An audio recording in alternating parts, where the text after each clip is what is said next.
সালমা, সালমা, শুনছো? তাড়াতাড়ি এদিকে এসো। হ্যাঁ বলুন, কি হয়েছে? আজ 12টায় আমার হজে যাওয়ার ফ্লাইট।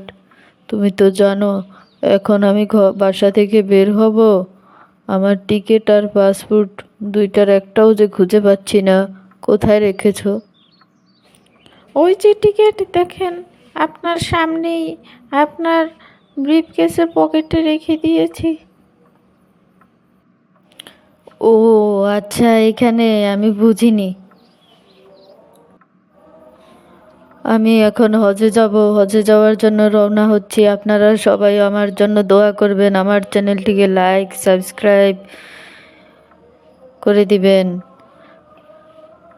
আর কিছু বলার থাকলে কমেন্ট করে জানাবেন, কমেন্ট বক্সে অবশ্যই লিখে জানাবেন। থ্যাংক ইউ, ধন্যবাদ আপনাদের সবাইকে।